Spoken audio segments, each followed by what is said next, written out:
Cats and kittens.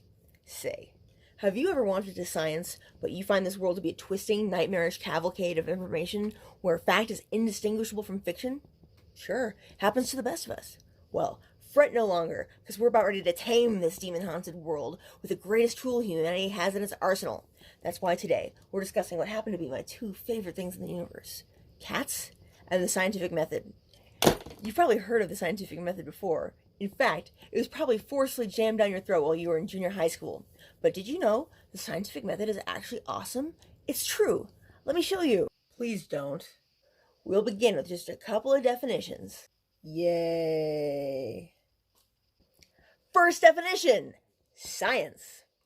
The scientific method is a body of techniques used for investigating phenomena, acquiring new knowledge, and correcting and integrating previous knowledge. It's basically responsible for everything humanity has done that's cool in the last 300 years.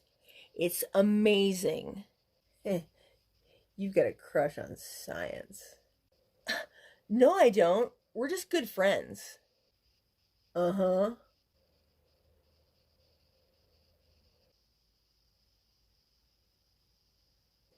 Second definition: cats. The common cat as we know it today is a partially domesticated descendant of... Why are you telling them what cats are? Good point. If you don't know what a cat is by this point in your life, you probably need more help than I'm going to be able to provide. Good luck with that. Now we all know what science is, and we hopefully all know what cats are. This is so stupid. Let's build up some experience with the scientific method by applying its steps to a practical problem from everyday life. Your everyday life, specifically. Me? That's right, sunshine. So, think of a problem you have in your life that you'd like for us to tackle today. I don't know. Come on. Okay, I can think of one thing.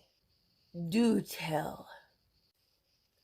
I've got this cat, Doodad, and no matter what I do, she won't say a word to me. That's weird, right?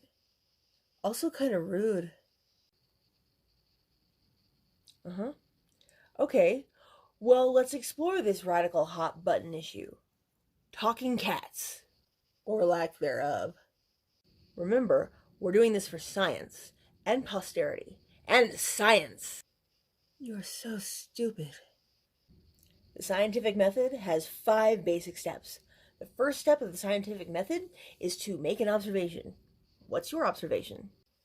My cat never talks. Excellent. Step 2 of the scientific method is to ask a question. Oh, I have plenty of questions. Like, what's with her? And why? And does she have halitosis? Does she hate my cooking? What? We'll distill those questions down into one clear inquiry. Why doesn't Doodad talk? Maybe she hates me. Step 3.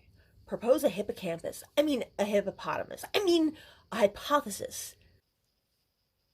Oh my god. A hypothesis is a potential answer to a question, preferably one that can be tested. What's your hypothesis? She really can talk. She just doesn't talk around me because she's like shy and stuff. Now be mindful, your hypothesis is not necessarily the correct explanation. Neither is a hippopotamus. Step 4. Make some predictions. Go for it, Nostradamus.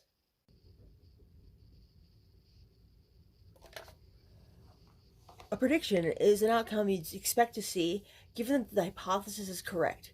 In this case, we might predict that perhaps Doodad would talk under different circumstances.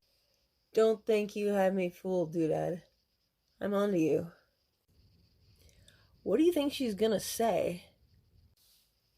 I'll bet that as soon as she's out of earshot, she'll start ranting like a maniac about, like, Philip K. Dick and alien abductions. I don't know, she just strikes me as that kind of person. 5. Test those predictions. To test a hypothesis, we need to make either an observation or perform an experiment. This is lame.